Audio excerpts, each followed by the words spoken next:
Well, looks like Wilma's still out. She did leave a note this time, though. Let me see here. Professor Jeffers, sorry for leaving you last time with no notice. My plans for Halloween were accelerated. Unfortunately, I will not be able to make it to the recording again today. Nothing to worry about. I should be back in November. Sorry I missed Jessica. I hope you will meet up with her again in the future and that I will be able to attend. Have a happy Samhain, Wilma. Okay. Well, I guess I'll, just get one of these out again and up. Whoa. My phone's ringing. Hello?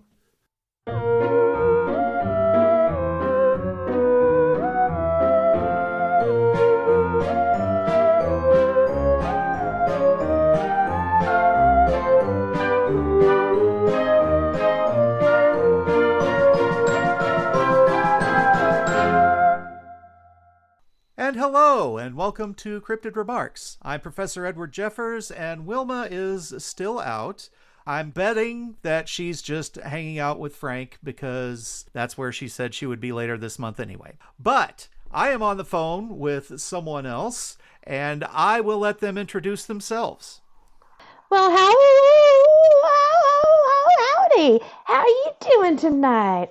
My name is Catherine Howler, and I am calling from the Deep Ozarks tonight, looking to reach out and ask you some questions about something that's got on my mind. Oh, well, I assume you've heard of the podcast then. Oh, yeah. I've got a real good friend that I think might actually be an acquaintance of yours once or twice, maybe somewhere back in your history, but he told me that I should give you a call. Maybe you got an answer for me. Oh, okay. Well, so you are an Ozark Howler. I am, in fact, an Ozark Howler. How did you know? I can hear it in your voice. It sounds very similar to your friend from before. You're so perceptive. Oh, my goodness. I can't believe you would even remember. Yeah. Oh, well, thank you. Actually, I would love to answer your question, but I would like to ask you a few things first, if you don't mind. I don't mind at all. I love talking about myself. Well, let me just ask, the very first episode that I ever did, we did a bit about endangered cryptids.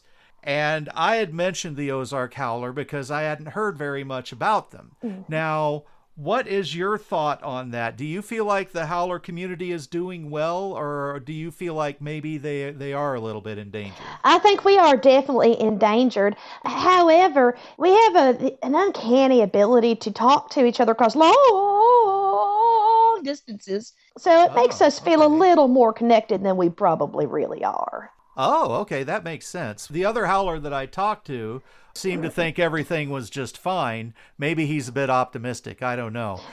We do tend to be a bit of an optimistic bunch. Oh, well, that's good to hear, because if there's problems with feeling like you're going to fade out, you really need to push forward and try to keep a positive attitude. And I'm glad to hear that the Howlers are doing that.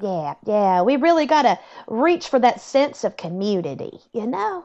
And that's important, and that's why I'm trying to do this, to bring any cryptids together and get together with the humans and make them see that there's really no need for a lot of the fear and the animosity that seems to be there now. Although there are a lot of humans that seem to be getting over that, and I'm happy to hear that. Well, you know, I think a lot of it, too, is that we tend to be somewhat of a fashionable bunch. We've got some attributes that nowadays are really kind of gauche. You know, we've got these beautiful adornments that could be considered quite prized, you know, in certain company. Oh, well, what kind of thing do you mean? Well, listen, you're not going to find a better hairdo than the shag that you're going to find atop the head of an Ozark Howler. You know, it is one of my favorite attributes about myself. I can quaff something out of nothing on most days. Now, there is no such thing as a bad hair day on an Ozark Howler. Some of us have got horns, and from what I understand, there is a real resurgence in like Viking culture and whatnot, horns are kind of fashionable. They're really kind of in right now. And I feel that that's kind of given us a linchpin, a little bit of an easier time with our outreach into the community. Oh. So is there any tie to the Norse culture from cryptid howlers, or is it more just a horn thing? Well, that's a really good question. I think that merits a little bit of research. I mean, honestly, most things are going to have merit. But, there's a lot of things about critters like us from the side of folklore that have our anchors in history that go back to different cultures. I don't see why not, why we couldn't have some sort of Norse ancestry. It's worth looking into. But I really feel like if somebody could call themselves Irish, I feel like an Ozark Howler could call herself Norse.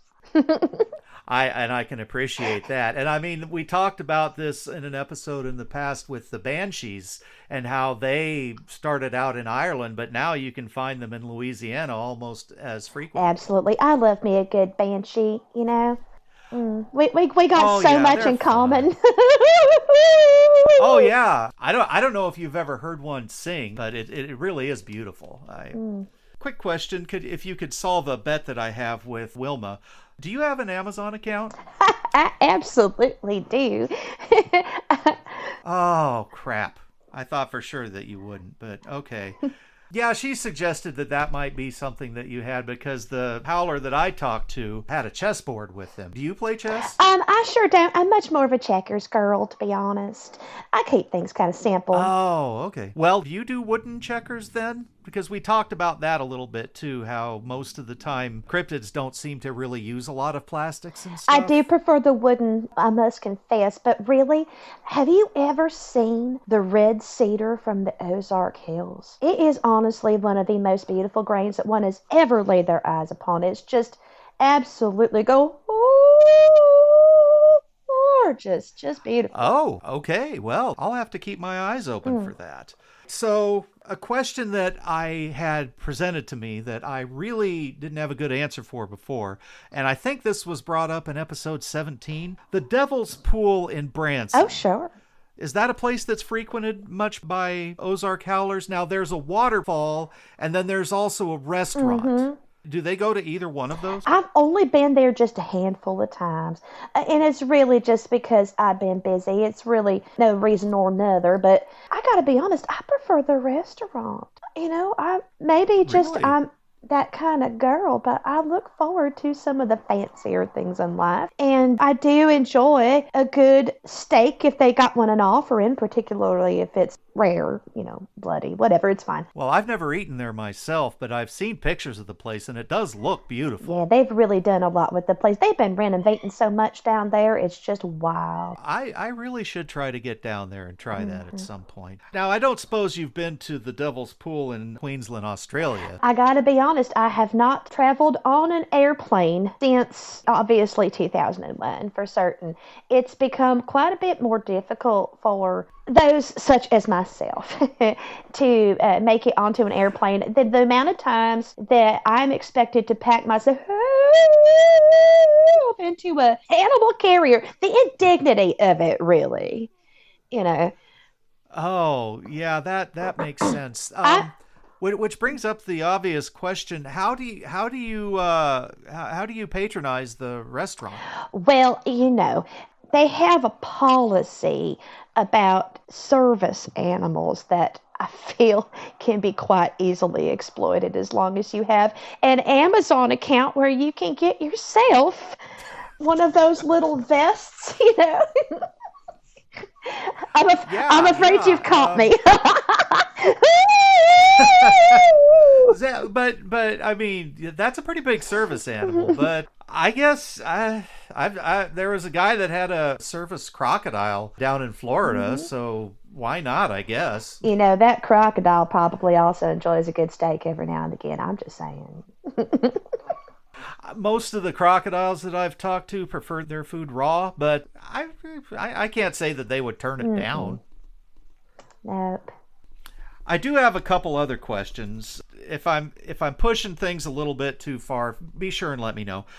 So, the whole Daniel Boone incident back couple hundred years Oh, ago. yeah. Do howlers still, are they still upset about that, or is that just like a history thing Well, at now, this you know, point? I can't speak for no one, but let me tell you something. My great, great, great, great, great, great, great, great grandfather was there that night. Hmm. All right. Now, I don't tell this story very often. Okay. But he was there because it wasn't just the one. All right. Well, there was a community. And Daniel Boone came into that community to make a name for himself. And I get it. We are all trying to make names for ourselves. We're trying to forge our path and create a footprint on history, if you will. Paw print, claw print, fin Hmm. print, whatever, you know. For some, it's more like a Yes. 12-foot, 12 to 14-inch footprint, but it's whatever. Yeah. Yeah, Sasquatch. Yeah. what a man. What a strapping young man. The thing, though, is that history, while written by the victor, doesn't really change. And the story that I was told down the line throughout my family was that Daniel Boone was offered a plate at our table. And I guess there was some sort of cultural misunderstanding about what was on the table itself. And it erupted into violence that was unnecessary and unseemly. But nowadays, we have learned, at least in my family, to either forgive and forget or harbor this pain forever. And I just choose not to harbor the pain. I like to look at it as if my family had dinner with a celebrity. And that really is good to hear, because the other howler that I talked to was pretty bitter about it and kind of twisted the story to make it a little darker and like more intentional on Mr. Boone's part. It's true. And really, there's probably a nugget of truth in the middle there somewhere. He probably is not too terribly wrong. But my great, great, great, great, great, great, great, great granddaddy got to meet Daniel Boone. I think that's kind of neat. So. That is kind of neat, but it was his direct, it wouldn't be lineage because it's the other way, direct ancestry that was killed in the fight, so maybe that's part of why. I don't know. I could see why that might leave a lasting impression. One more question that I'm a little hesitant to ask, but I know people are going to want to know. What do you specifically think about the fact that some humans consider Ozark Howlers to be a dark omen? Well, we don't tend to be awful lucky in a lot of different ways of life. I personally have not been very lucky in love, Just Oh, I'm this sorry. evening while I was making dinner, I broke a bowl. I had to clean up glass while my dinner was just scalding on the stove. And, Yeah. Yeah, I know and I know so what you I mean. can see, how that might come across. It could just be that we bring this aura of bad luck with us, but it's nothing purposeful. We're just trying to make our way through life. You want to know who's a bad omen? Let's talk about that Mothman, okay? Now, I have never seen a Jessica? finer chunk of man flesh in my entire life. He is the most good looking thing on the face of this planet. Oh. But let me tell you something. Don't don't ride around in a car with him, okay? If you value your safety.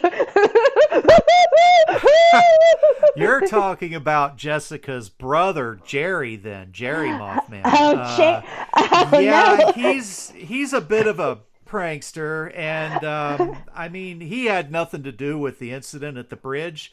And in fact, the last episode we had, Jessica Mothman was actually my guest for that Oh my gosh, well, episode, you and can't tell her I said that she's about him. I'm embarrassed now. hey, you know what? I won't tell her that, but I can't promise you she won't hear this episode of the Oh show. no, now we're gonna So, have to duke it out. I'm sorry, Jessica, but he's good looking, and it's undeniable. well, I could ask her to put in a good word for you. Ooh, well, I wouldn't say. I would say, goodness, I'm so embarrassed. Oh, no need to be. No need to be. So anyway, you did say you had a question for me as well, and I think we have time to just go ahead and throw that into this episode.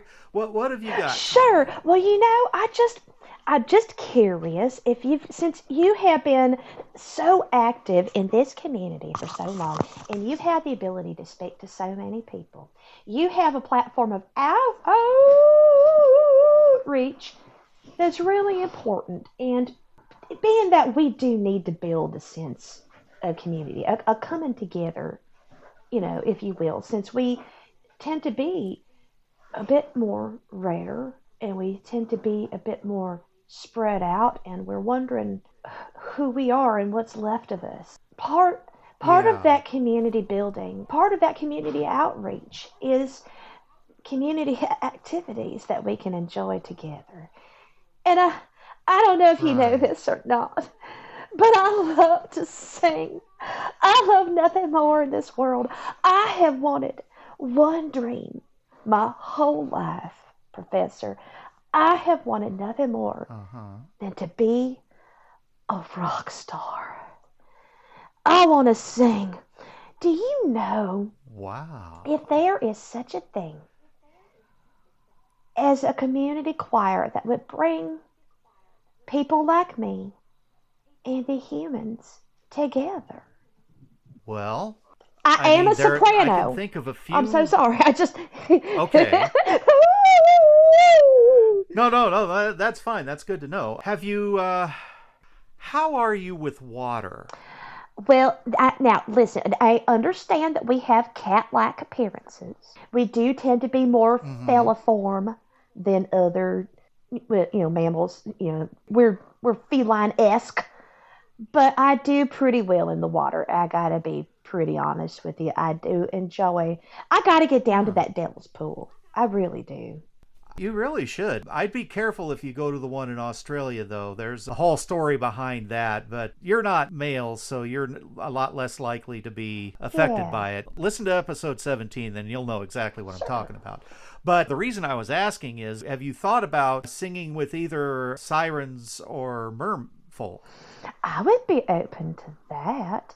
Did you say bird folk, though? Merfolk, merfolk, like mermaids and mermen. Oh, perfect. Yes. Absolutely. As long as I got an oxygen tank, some sort of air supply, I ain't going to drown or nothing.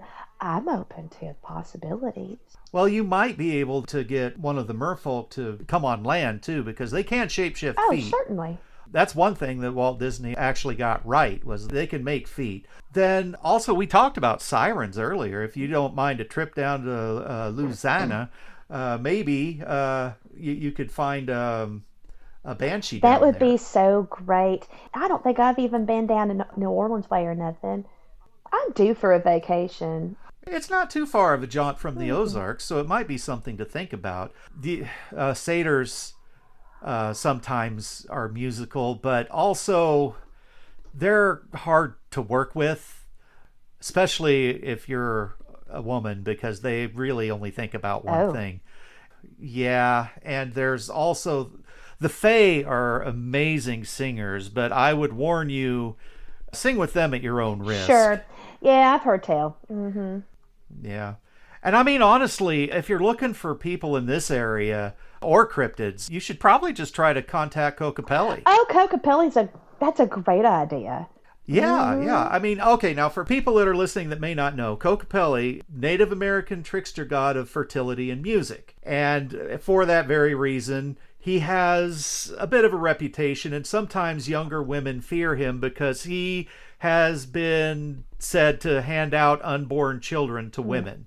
Now, what they meant by that, I can't really say, but it didn't sound like it was just the way you usually do that sort of thing. He just gives them to them somehow. I don't know. But usually, he used to put up petroglyphs everywhere when he was going to be doing a concert, but he would travel around all over the North American continent and give people information, trade things, and sing for them and play his flute. If you've seen any of his pictograms, he's often got a flute that he plays. And honestly, I have no idea where he is right now. Otherwise, I'd send you right to him. Sure. Well, I'm certain it's possible he could be summoned. He, at the very least, can make some introductions. That's not a bad idea. Ooh. Yeah, you might want to talk to him. And any of the options that I gave you would be viable, and especially the banshees and, well, the merfolk more than the Sure. sirens, because they're going to be able to get them to your area a little bit more easily. Unless, I don't know if there are any sirens up at the Lake of the Ozarks. I'm certain down near like Eureka Springs, Arkansas. It's a little bit more secluded. It's a bit quieter Oh, down there. I'll bet you there. yeah, it's a little closer to the Yeah, ocean, it's the too. Yeah. headwater sort of the White River system, and so they kind of, I don't know if they spawn or anything, depending on the time of year. You might find them congregating. I I never asked, so I don't know. I know that they congregate certain times of the year. At least I hear about that down the White River system. Yeah, I might give that a shot. Oh, Yeah, okay. yeah. All right. So if anyone's looking to actually meet a siren, try there. Not the first place I would have thought of either, to be completely Yeah, honest. yeah. Well, I think that's about all the time we have for today. Did you have anything else you wanted to say to everybody? Well, my goodness, it's just such a delight to have been here to make your acquaintance and to be on your show and get some more representation for Ozark Howlers. We're a fun bunch. We're just kitties with horns, okay? And we like singing.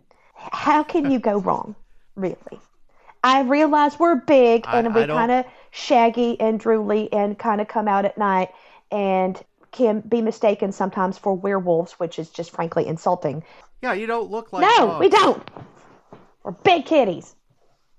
Who doesn't love big kitties? They're they're big kitties, and they're frankly adorable. Yeah, yeah. We love to purr, we love to sing, and we Yeah. want to be your friends. We will not eat you. We're also not bad luck. It's not our fault. Okay, maybe we are, but Right. it's not our fault. What? Yeah. Oh, yeah. Right. Yeah. Oh, well, thank you so much for taking the time to talk to me for a bit before I answered your question. And we're going to go ahead and sign off right now. And remember, if you think you saw something, you probably did.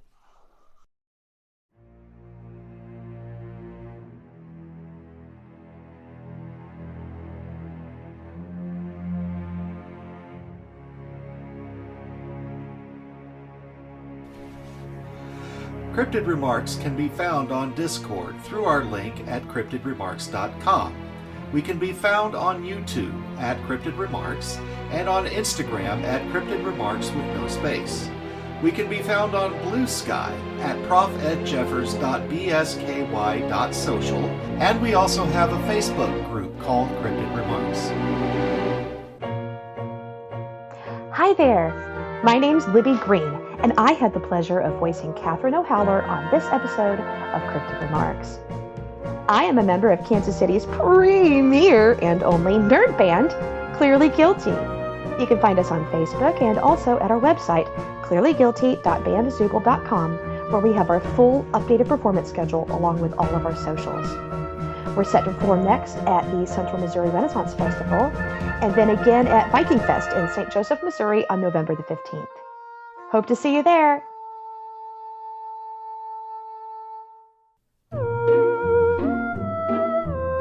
You've been listening to Cryptid Remarks. The part of Professor Edward Jeffers was played by Jeffrey Morton. The part of Wilma Chronicle was played by Kimberly Morton. All music was written by Ruben Fansler. Sound editing by Jeffrey Morton and Ruben Fansler. Our web guru is Aaron Milosic. If you have any questions you would like us to cover, contact us at cryptidremarks@gmail.com or link to our Discord through cryptidremarks.com. Thank you for listening. And don't worry, I probably don't exist either.